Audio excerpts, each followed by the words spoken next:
Hello, and thank you for joining us. My name is Heather Bowling from the Edith O'Donnell Institute of Art History at the University of Texas at Dallas, and I'm here with Dr. Erika Doss, professor in the Department of American Studies at the University of Notre Dame.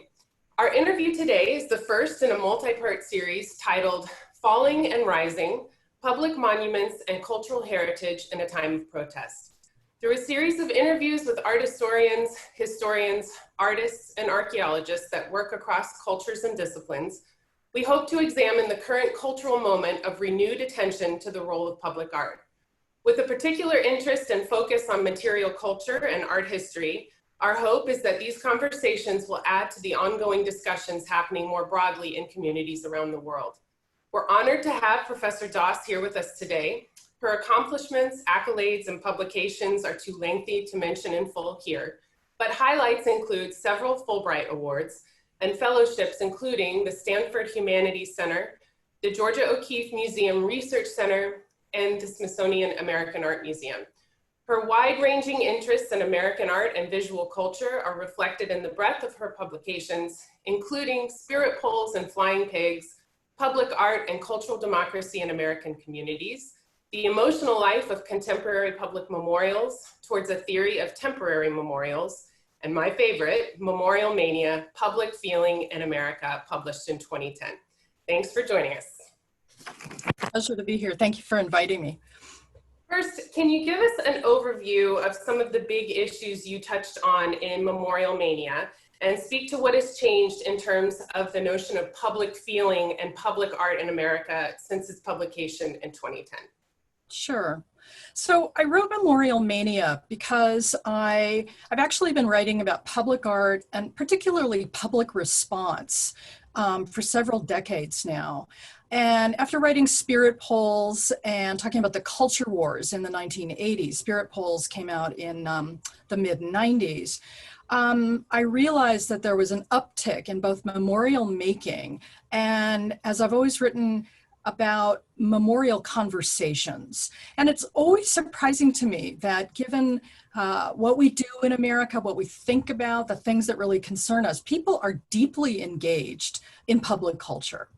And so what I wanted to do in Memorial Mania is talk about the ways in which different American publics literally engage different American memorials, monuments, and works of public art.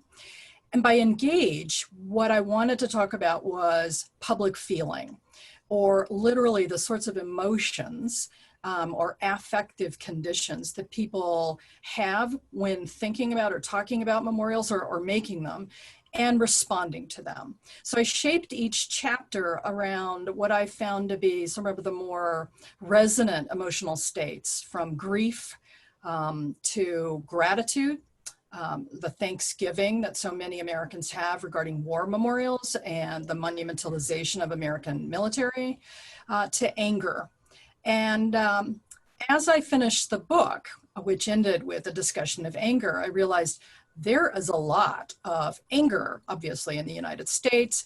And so I wanted to sort of continue that project, and it's what I'm working on now in a project called Troubling Memorials, which is really about contemporary response by Americans to memorials that trouble them, anger them, outrage them, and then what they're doing to trouble those memorials back in terms of vandalism, destruction, etc.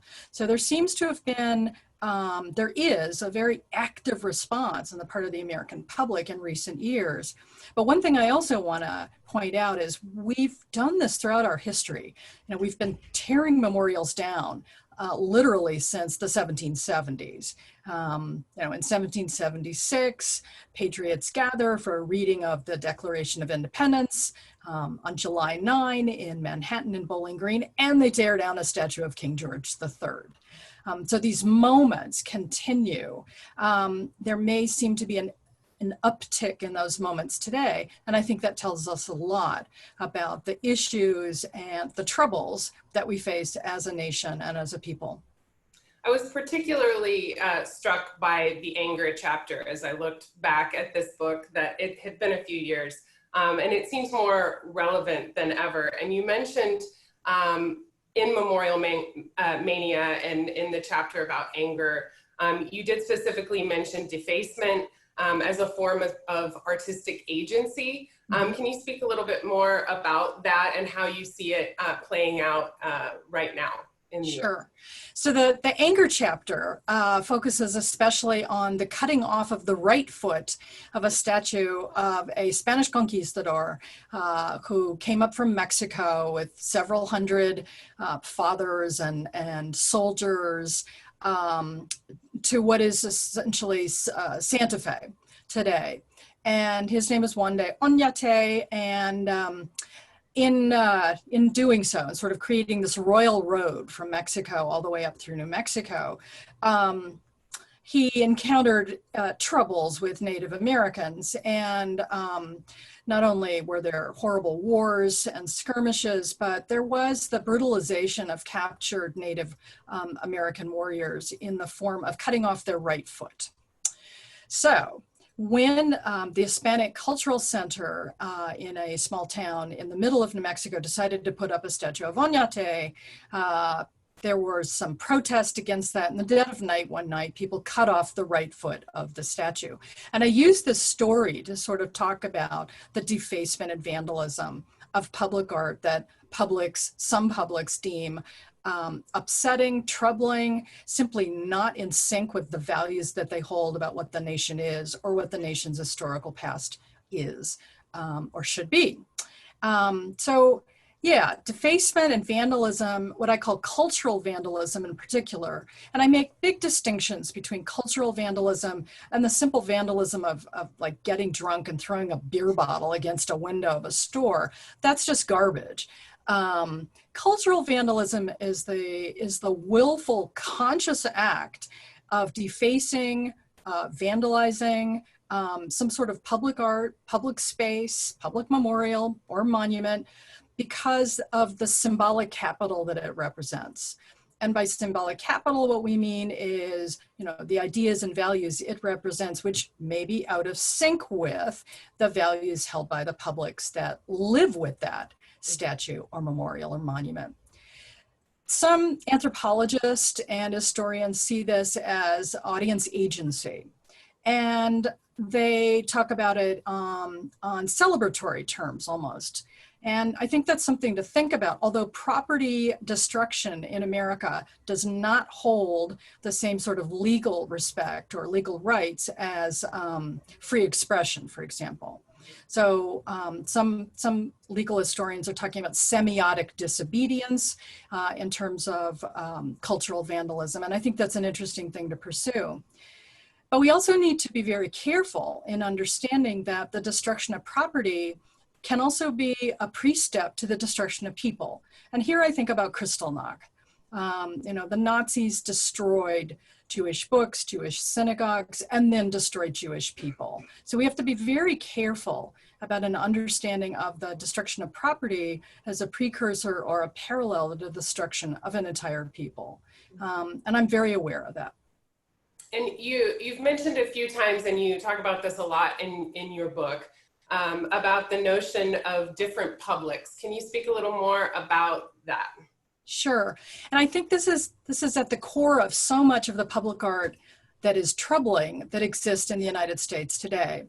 For example, we know that the majority of Confederate monuments and memorials that celebrate the Confederate States of America were built not right after the Civil War, as people might expect, as war memorials, but they were built during the period of Jim Crow, which is theoretically the 1890s through the 1920s. Then it sort of continues. We see a resurgence of Jim Crow in the post-World War II period, the 1950s and 60s. And then what's particularly troubling is a new Jim Crow of the 21st century. The Confederate memorials that exist in America were built during those three periods, the Jim Crow era, the Civil Rights era, and today. So they're being built by certain publics. The United Daughters of the Confederacy, in particular, are responsible for many of the memorials built in the 1880s, 1890s through the 1920s, and then again in the post-World War II period. They were built to basically serve as forms of intimidation to others including African Americans, any people of color, anybody who doesn't subscribe to the idea of white domination, white supremacy. So as a result, right there, we have this sense of distinct or different publics. What I find interesting is that we're only beginning now to recover some of the stories of opposition from different publics to those Confederate memorials.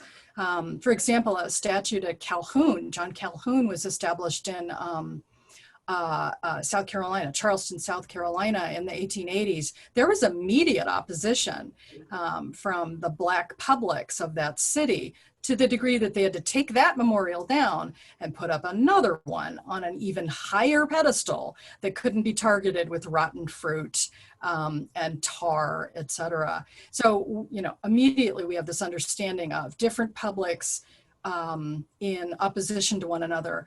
But I think what's important is certain publics commission public art and expect other publics to, in a sense, obey or sort of acquiesce to the authority that public art represents in the public sphere, and not all publics do. And that is sort of at the crux of the matter regarding so much of the opposition to public art that we see today. Different publics literally in contestation, not just over the art, of course, but over what it represents. Revisionist understandings of history versus very sort of old or traditional understandings of white supremacy, for example. And that reminds me of something that you said. I remember you saying many years ago when you were working on Memorial Mania and really looking at public art and memorials and monuments, which we can talk about the distinction later. But I remember you saying that there were art historians who said to you, what you're doing is not art history. And I wondered if you can explain how monuments like these, or memorials that sometimes supplement these monuments, fit into the canon of art history, or the notion of art history, and what their place is there. Sure. Art history is a pretty refined discipline. And its origins date to the end of the 19th and mainly into the 20th century, when art itself becomes so valued as property for different folks, not just the king, not just the pope, but this larger segment of a modern population.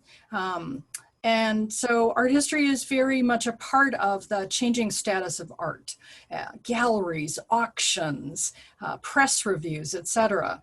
So as art historians, we're very much a part of that world. And so are memorials and monuments. I tend to be pretty wide-ranging and not make a lot of distinctions. And I understand people will find fault with that.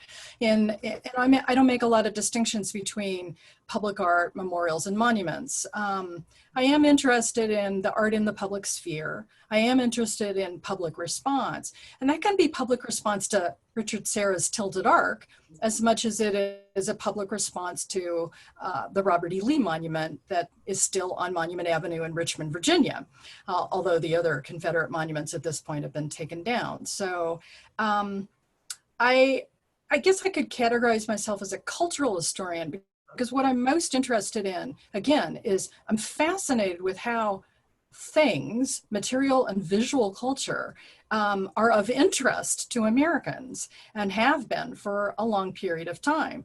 And I think a lot of it has to do with something that we tend to forget in art history, maybe focus too much on our narratives, our stories, our looking at provenance. And people respond to visual and material culture for different reasons. And a lot of it has to do with the symbolic capital that it conveys in the public sphere.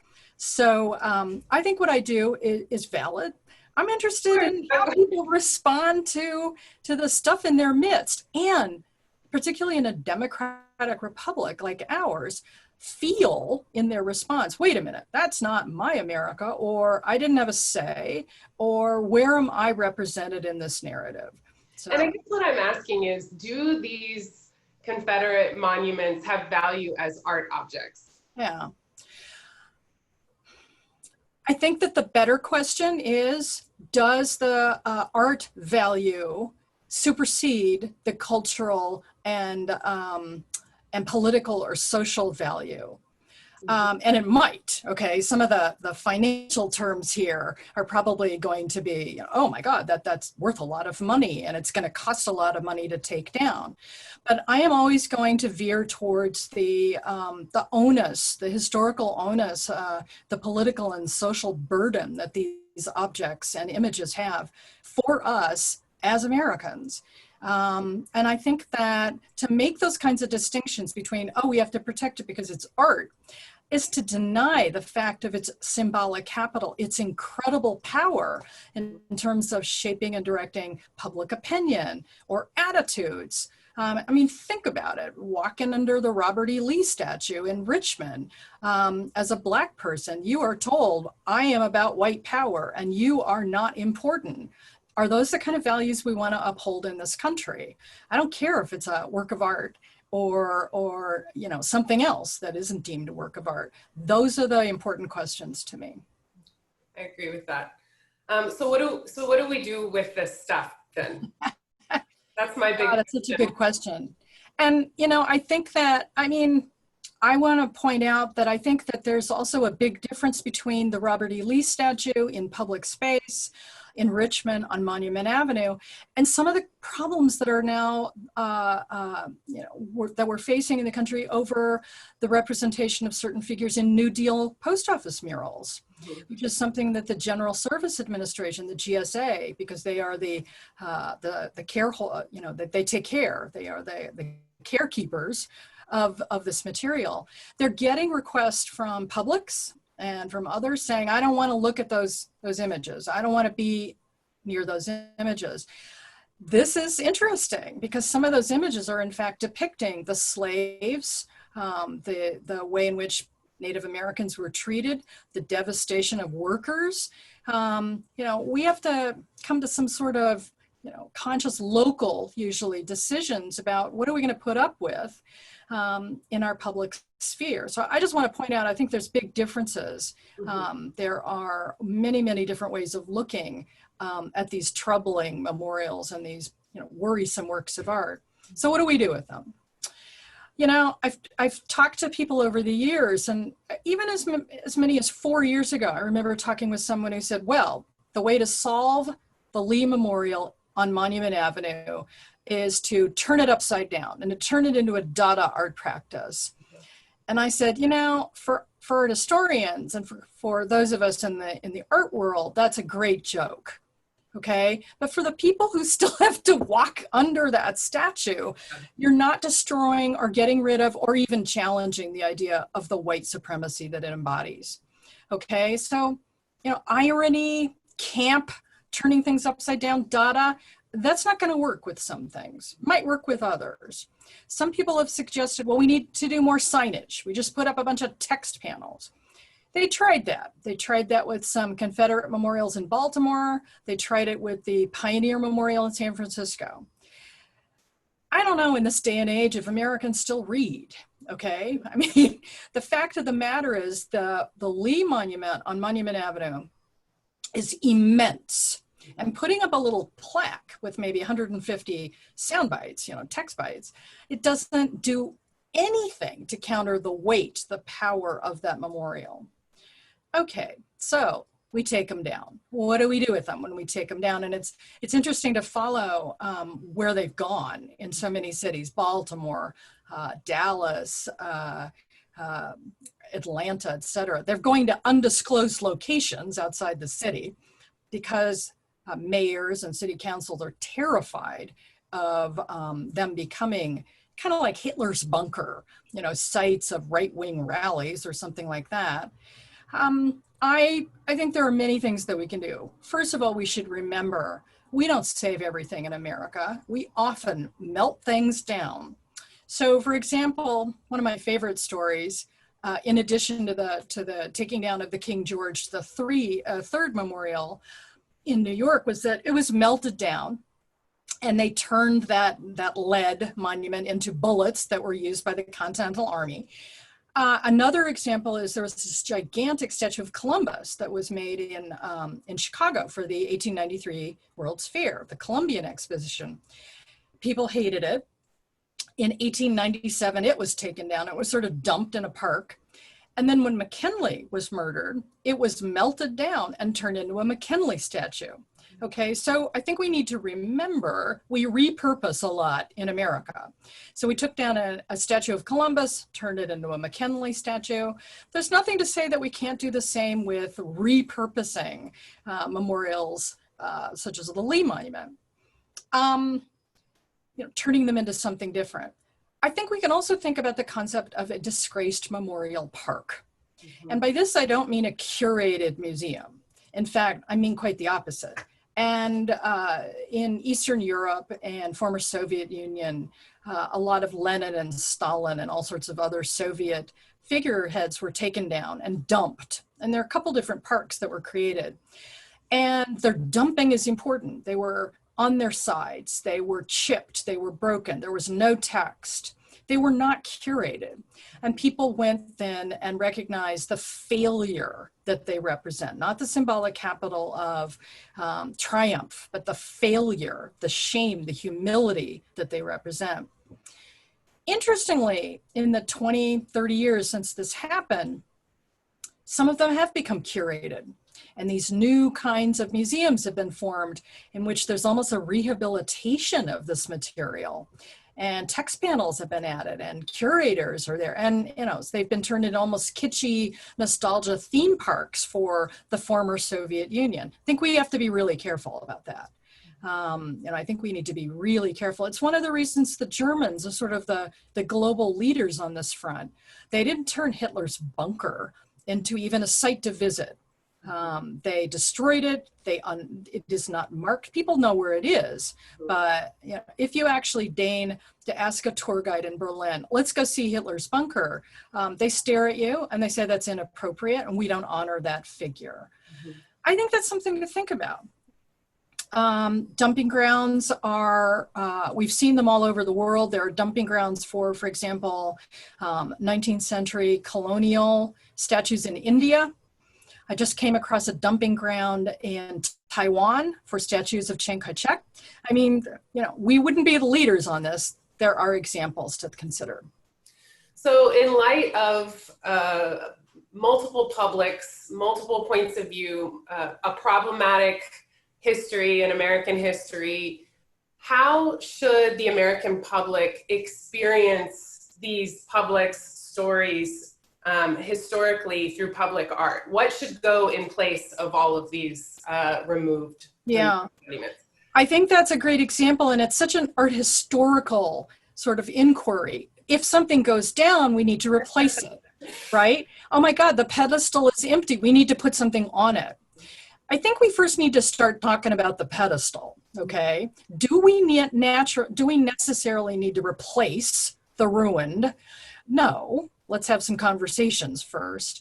But, it's a good conversation to have because we are just so driven by and interested in the visual, the material in American culture. And we recognize the symbolic capital. So there are so many creative artists that are participating in these alternative memorial conversations today, or alternative monument making. Monument Lab is a great example out of Philadelphia. I think that Kehinde Wiley's piece, which he put together, with a contemporary Black guy on a horse, this would be the perfect thing to replace, I suppose, on Monument Avenue. But there are many other ways to think about this. It doesn't need to be permanent. I think one of our problems as a nation is the idea of permanence, the stuff that we have to deal with. I mean, it's sort of like cleaning house, right? Oh my God, I have too much stuff. What am I going to do with it? The same is true in memorial culture. And given the technologies that we have today, we don't have to keep all the stuff. There are many ways of thinking about the past, and having the material evidence is not necessarily a way to even allow those kinds of constructive conversations. So I think public artists need to get creative, and get imaginative and help us rethink our past, our present, our future. And I know that they're out there. And I think we as public audiences and public arts commissions need to be pretty receptive to new, open, inclusive approaches to property and to material culture. Can you speak, and I think we should wrap it up after this last question, but can you speak a little bit about what's happening in Charlottesville, Virginia, with the addition of the recent memorial there, in addition to the other problematic monuments that exist? And after speaking about that, do you like that combination, or do you like that approach to solving this issue? Yeah, I mean, I don't want to come across as the kind of person who wants a clean slate. Yeah. I actually think that our troubles are with us, and we as Americans need to reckon with our past. So I'm not proposing any sort of cleaning it up. This isn't the Cultural Revolution 21st century edition. So what's going on in Charlottesville and what's going on all over the country, Montgomery, Alabama is another great example, is the addition, if you will, of more complicated and historically nuanced memorials, such as the one on the campus of UVA, which is about the folks who actually built the campus in the 19th century, 18th and 19th century, 19th century. And, you know, the project is inviting. It sort of creates your opportunity to go into the space, not looking at it, not standing in front of it going, yes, I get it, your power, but more, entering, experiencing, reading, all of it a very invitational, experiential form of public art. Well, the same is true of the National Memorial for Peace and Justice and the Legacy Museum in Montgomery, Alabama, which I think are just incredible, complicated, spaces and places which truly reckon with the stuff of history. And in particular, the fact of racial terrorism, lynching in America. This is an incredible space. It takes hours to go through, representing the thousands of lynchings from 1880 to approximately 1950. The historical record, God knows how many are not counted. What's so interesting about the project, too, is that every plinth that is represented in the museum is duplicated so that folks can go there and go, oh, I can take home this plinth, which is about my county and the racial terrorism in my county, and then establish my own lynching memorial or memorial to peace and justice. And I'm fascinated to see how that will work out. I really think that the key to monumentality and memorial making is going to be this experiential sort of continuation of the conversations that these spaces inspire, because that's what it's all about.